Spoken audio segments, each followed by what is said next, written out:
Good morning, White Tear. Today we are reading The Girl with Big, Big Questions. There once was a girl with twinkling eyes and a very curious mind. This girl was always asking questions whose answers weren't easy to find.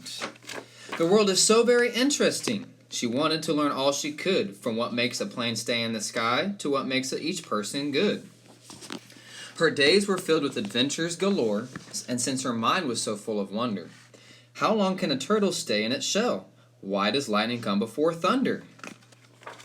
Why can't people live on the moon? What happens to stars as they fall?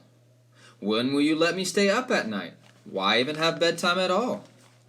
What does the dog do while I'm at school? Hey, how was the whole world made? And why do we have big hearts that can feel hurt and upset and afraid? Could I fly if I got a good running start? The nearest volcano is where? Are monsters real? What's Spanish for blue? Is it okay to cut my hair?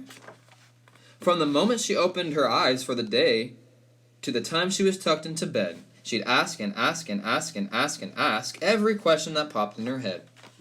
At first, her neighbors, teachers, and friends tried to answer her wonder-filled mind, but after a while their encouraging smiles were replaced by the rolling of eyes.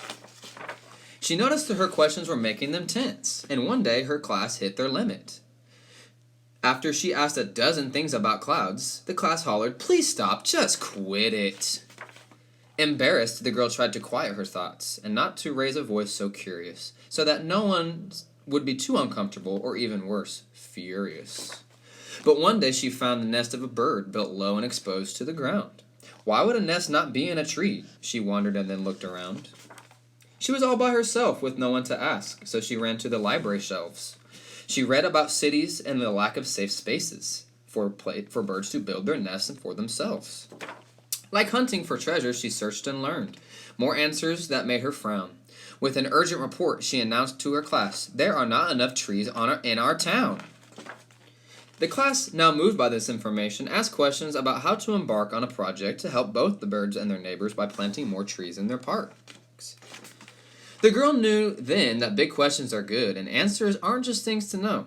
They are things to discover alongside each other. Asking questions is how we all grow. The end.